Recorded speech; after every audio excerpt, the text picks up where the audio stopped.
हरिओम, प्रणाम। मैं आप सभी का अपने चैनल पर स्वागत करती हूँ, अभिनंदन करती हूँ। दोस्तों, योग किसे कहते हैं? योग के जो 8 अंग हैं जिसे हम अष्टांग कहते हैं, उनके बारे में उस पे आज हम चर्चा करते हैं।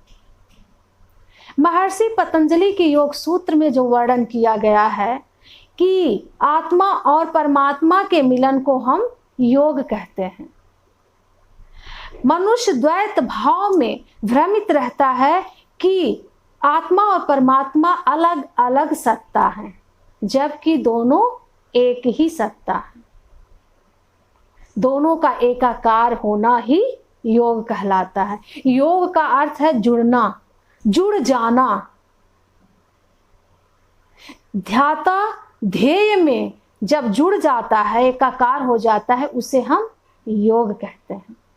योग 8 प्रकार के हैं जिसे हम अष्टांग योग कहते हैं। स्वयं महर्षि पतंजलि द्वारा वर्णन किया गया है राजयोग में। राजयोग दोस्तों, योग सभी योगों का राजा है और राजयोग में ही अष्टांग योग आता है। अष्टांग यानी 8 प्रकार के अंग। हमारे ऋषि मुनियों ने वर्णन किया है कि योग के द्वारा मनुष्य शरीर, मन और प्राणों की शुद्धिकरण करता है और शुद्धिकरण के पश्चात ईश्वर तक पहुंचने का ये जो साधन है, उसे हम अष्टांग ही कहते हैं। अब 8 अंग जो हैं वो हैं यम, नियम, आसन, प्राणायाम, प्रत्याहार, धारणा, ध्यान और समाधि। दोस्तों, हम चर्चा करते हैं यम किसे कहते हैं। अष्टांग का पहला अंग है यम। यम का अर्थ है नैतिकता। अपने नैतिकता को बचाए रखना, अपने दैनिक जीवन में उसका पालन करना ही यम कहलाता है।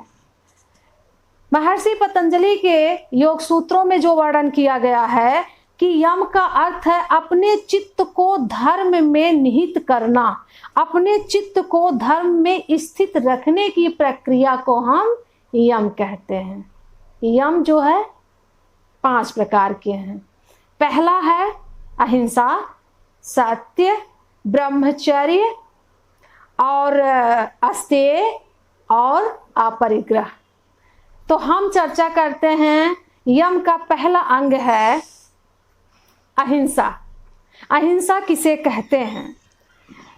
पतंजलि के योग दर्शन में लिखा हुआ है कि अहिंसा प्रतिष्ठायाम तत्सन्निधो वरलागम, अर्थात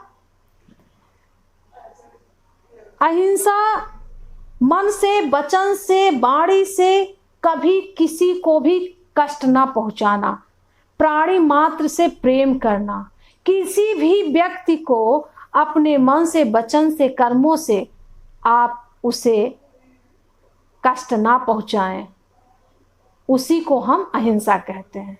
दूसरा अंग है सत्य।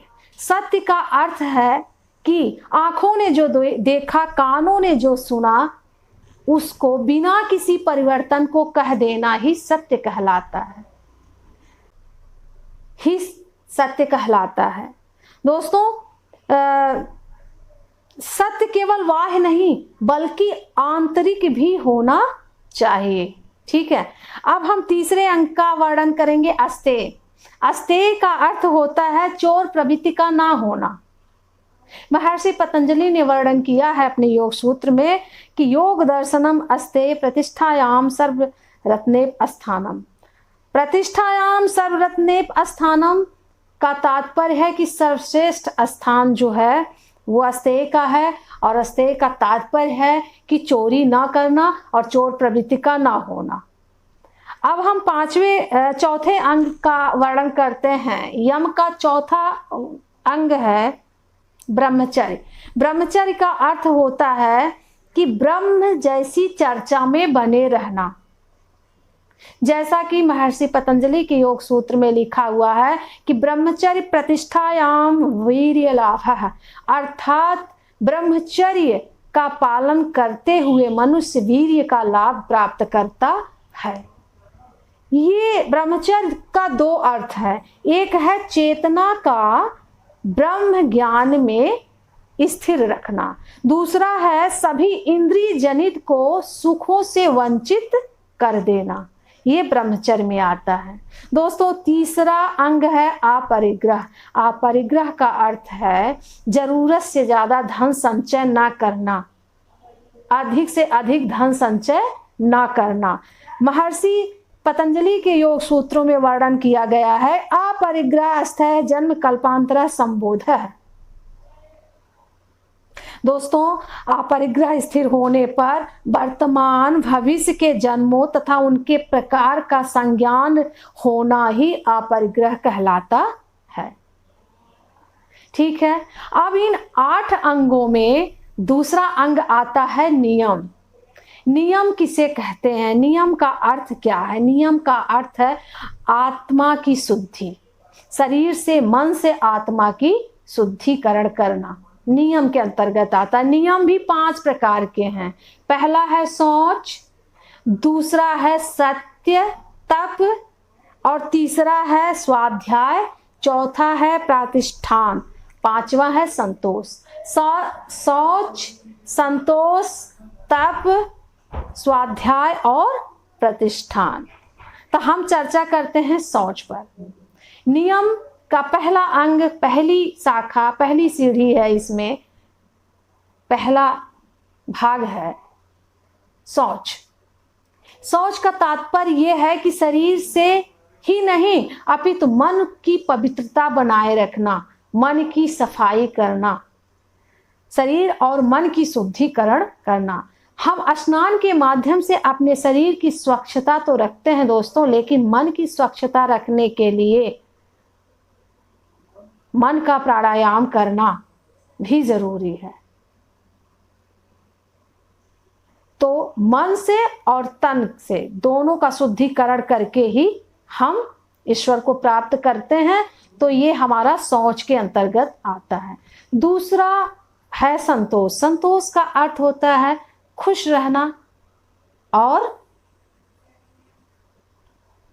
संतोष करना, संतुष्ट रहना। जितना दिया गया है, प्रभु ने आपको दिया है, उतने में ही आप संतुष्ट रहिए। संतोषम परम सुखम, संतोष से ही परम सुख की प्राप्ति होती है।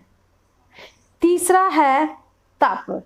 तप का अर्थ है कि स्वयं में अनुशासित रहना। स्वयं में अनुशासित रहने का अर्थ है दोस्तों कि जीवन में बड़े उतार चढ़ाव आते हैं, कभी सुख आता है, कभी दुख आता है, कभी धूप है तो कभी छांव है। हमें इन सब में घबराना नहीं चाहिए, संयम रखना चाहिए, इन सब में एक समान की भावना रखनी चाहिए। यही हमारा तप है। अपने को संयम रखें, अपने को हम अनुशासित रखें, हम धैर्य बनाए रखें, उसी को हम तप कहते हैं। जीवन के यात्रा में जो भी सुख दुख मिले उनमें प्रसन्न रहना, एक भाव एक समान की भावना रखना ही तप कहलाता है। दोस्तों, अब हम चर्चा करेंगे नियम का चौथा अंग है स्वाध्याय। स्वाध्याय का अर्थ है आत्मचिंतन करना। आत्मचिंतन का मतलब है मैं कौन हूं, खुद के बारे में जानना, खुद के बारे में समझना, और साथ साथ ईश्वर का भजन, पूजा, अर्चना और साधना करना। नवधा भक्ति, 9 मार्ग है भक्ति करने के। किसी भी एक मार्ग पर चलकर ईश्वर की प्राप्ति करना ही चिंतन कहलाता है। आत्मचिंतन आत्मा का चिंतन करना, खुद के बारे में चिंतन करना। दोस्तों, कभी कभी आप अपने लिए सोचो, अपने बारे में सोचो, अपने कर्तव्यों के बारे में सोचो, अपने को समय दो, क्योंकि शरीर अगर स्वस्थ है तो स्वस्थ शरीर ही धन है आपका। अगर आप स्वस्थ शरीर आपका नहीं है तो ना तो आप अपने परिवार के लिए, ना अपने राष्ट्र के लिए आप अपने किसी भी कर्तव्य का पालन नहीं कर पाएंगे। इसलिए स्वास्थ्य का अच्छा होना बहुत ज़रूरी है। अब हम 5वें अंग पे चर्चा करेंगे। ये नियम के जो भाग हैं, ये 5वां है प्राणिधान। 5वीं सीढ़ी इसकी है, 5वां नियम इसका है प्राणिधान। प्राणिधान का अर्थ है ईश्वर के प्रति संपूर्ण भावना रखना। अर्थात अगर हम ईश्वर की आराधना करने बैठे हैं, ईश्वर की पूजा करते हैं, तो हम अपनी भावना को, अपनी ज्ञानेंद्रियों को एकाग्र करके, एकाग्रता पूर्वक ईश्वर को ध्यान में रख करके पूर्ण भाव से उनके प्रति समर्पित होकर के पूजा अर्चना साधना करें। ये हमारा प्राणिधान में आता है। दोस्तों, हमने आपको यम और नियम जो 5 प्रकार के होते हैं उनके बारे में हमने आपको बताया, आपसे चर्चा की, और अब मैं आप सभी से प्रणाम करती हूँ और आप सभी को अनुरोध करती हूँ कि आप हमारे वीडियो को लाइक और सब्सक्राइब करना मत भूलिएगा। और उम्मीद करती हूँ कि यम और नियम का जितना भी हमने चर्चा किया, आप अपने जीवन में उसे उतारने का, उसको निरंतर अभ्यास करने का प्रयास करेंगे, ऐसा हम उम्मीद करते हैं। इसी उम्मीद के साथ हम आप सभी को प्रणाम करते हुए विदा लेते हैं। धन्यवाद।